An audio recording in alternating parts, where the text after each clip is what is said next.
Welcome to another episode of Coffee with Closers, where we interview a top performing BDM in the property management space and learn how they are growing their business.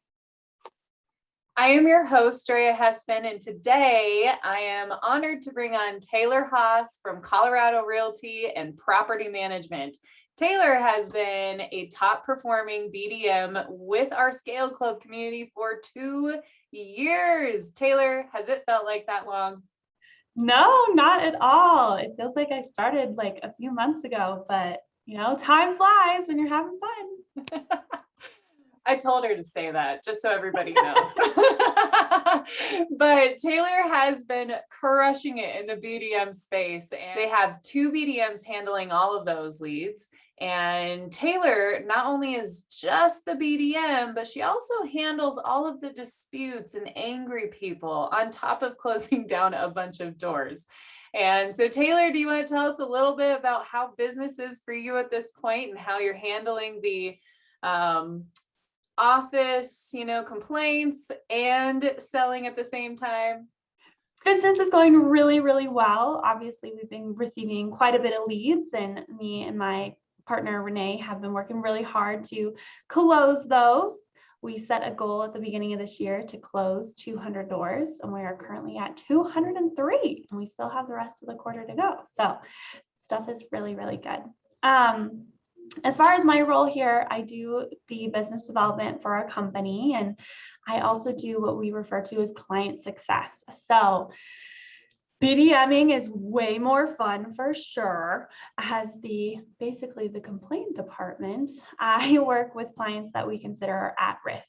So if somebody calls in and they're like, "Oh my gosh, I'm so upset, I can't believe this, I need to talk to a manager," I get on the phone, see if we can smooth it over so that we don't lose the clients, because we're also working really hard to keep our churn and attrition rate really low as well. So the same amount of importance, if not more, because you'll talk to some people that are closing, bringing on deals left and right, acquiring businesses, and then you find out that they're losing a ton of doors out the back end. So yes, super, super important. From this last month, we closed 23 owners, and that was an equivalent of 27 doors. We average about 1.26 doors per landlord. So we focus extremely heavily on our website and SEO. So we get most of our leads through SEO, so coming up on the first page of Google, our Google My Business pages, and then a lot of our leads come from call-ins as well. Realtor referrals are extremely important, and we do have relationships within our communities with some agents that refer us business, but we are so blessed to receive so many leads organically from the efforts that we do online that it's really not a big focus for us.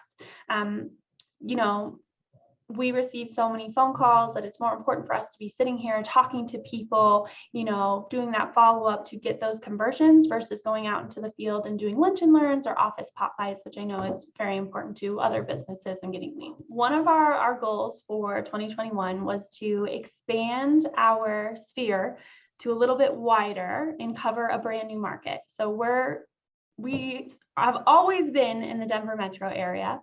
Now we started expanding down south into Colorado Springs. And so if you know how far away those are, that's about an hour and a half on a good day.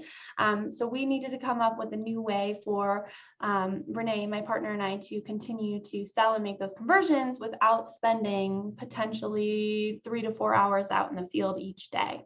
So we've been working with Kristen to help us come up with a way to shorten our discovery calls down to collect key information that helps us cater our presentation to that lead. And so what we did is we created a pitch deck with a bunch of slides in there about our processes, key information about how we price properties. We would also be collecting information about their property to pop into this so that it still feels very personal. Biggest thing for us, we're a locally owned and operated company. So by going virtual, we didn't want it to feel like, we weren't here. We weren't like humans that they could actually have relationships with.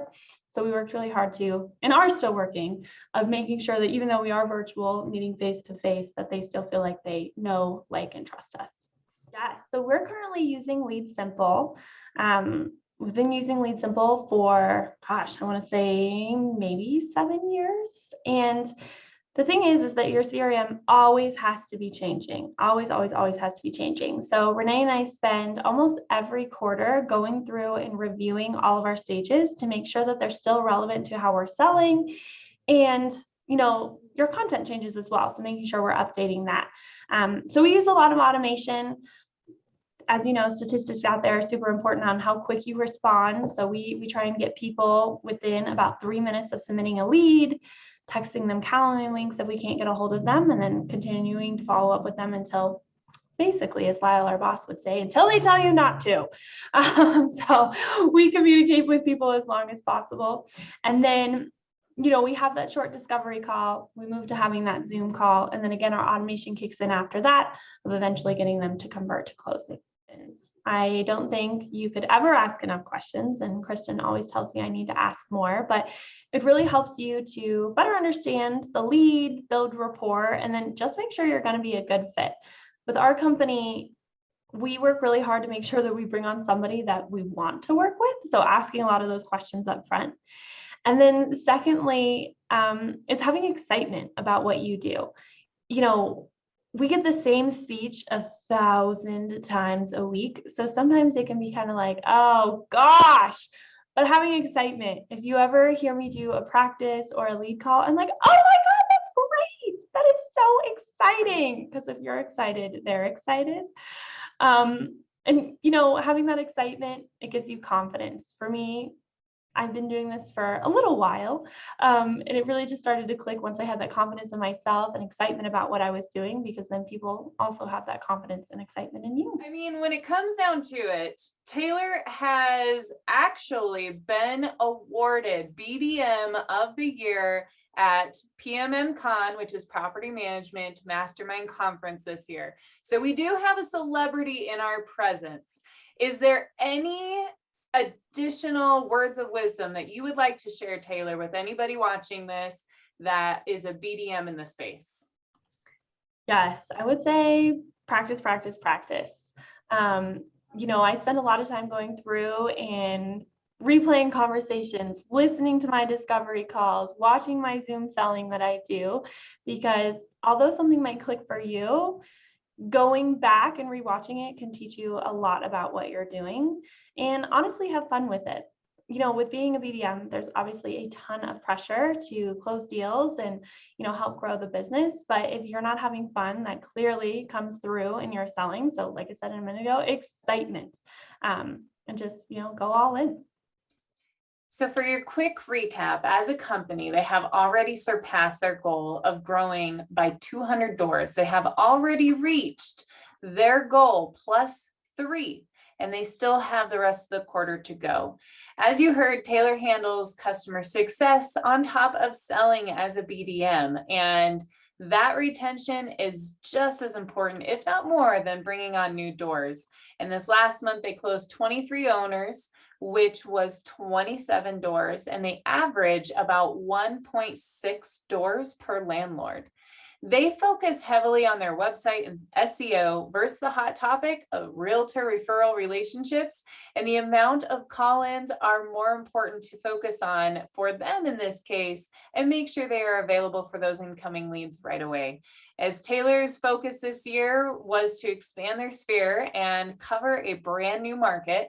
With this new market being an hour and a half on a good day, they needed to pivot their sales process in order to help cater these new market leads, and they paid very close attention to being a very humanized brand, even if they are virtually selling. So utilizing Lead Simple as their CRM to help with automation has helped increase their close rates, but it is critical that they review their sales stages every quarter and updating their content as they go. And some special tips or tricks from Taylor today: ask all the questions. And when you think you've asked all of the questions, find another one to ask. It is important to make sure they are bringing in the right clients, and asking questions is going to make sure that you are working with the right make sure that you are working with the right person. So exude that excitement, find your confidence in yourself. And as we all know by now, Taylor has been awarded BDM of the Year at PMM Con, and she knows what she's doing. And she says, practice, practice, practice. Replay those conversations, rewatch your Zoom calls, have fun. There's always a ton of pressure, but if you are not having fun, it is going to show through your selling. So have fun and go all in.